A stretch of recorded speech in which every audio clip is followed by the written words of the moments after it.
खबर अवांखे ॾींदासीं हैदराबाद मां। हैदराबाद में मुख़्तियार कार ऐं वकीलनि विच में थियल झेड़े वारे मामले जे हवाले सां ॿुधायूं पिया। वकीलनि पारां अदालती कार्रवाइयुनि जो बाइकॉट कयो वियो आहे। बिल्कुलु नाज़रीन, अवांखे अपडेट कयूं त गुज़िरियल ॾींहुं जहिड़ो थियो हो, अवांखे ॿुधायूं त गुज़िरियल ॾींहुं मुख़्तियार कार कासिमाबाद अल्ताफ़ कोरेजो ऐं वकील आसिफ अबड़ो ऐं एडवोकेट राशिद वसाण विच में झेड़ो थी पियो हो। कैंट थाणे ते एडवोकेट आसिफ अबड़ो ऐं एडवोकेट राशिद वसाण ऐं मुख़्तियार कार कासिमाबाद अल्ताफ़ हुसैन कोरेजो मथां हमले जा केस दाख़िल थिया। अवांखे इहो ॿुधायूं त हाई कोर्ट बार एसोसिएशन ऐं डिस्ट्रिक्ट बार हैदराबाद पारां मुख़्तियार कार जी गिरफ़्तारी लाइ अदालती कार्रवाइयुनि जो बाइकॉट कयो वियो आहे।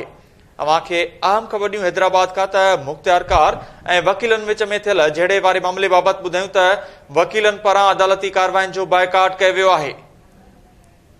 इन हवाले सां वधीक तफ़सीलनि लाइ असां सां लाइन ते मौजूद आहे हैदराबाद मां केटी न्यूज़ जो रिपोर्टर इमाम अली भलाई। जी इमाम अली, तफ़सील ॾिजो।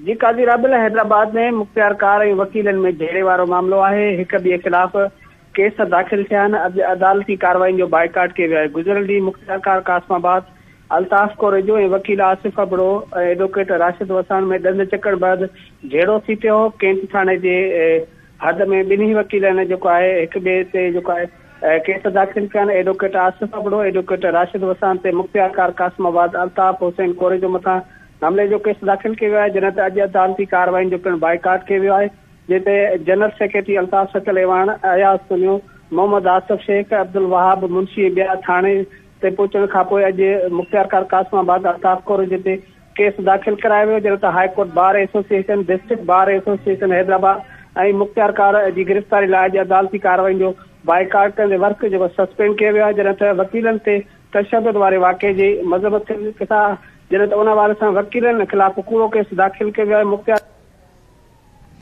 वॾी महिरबानी अपडेट करण लाइ इमाम अली भलाई।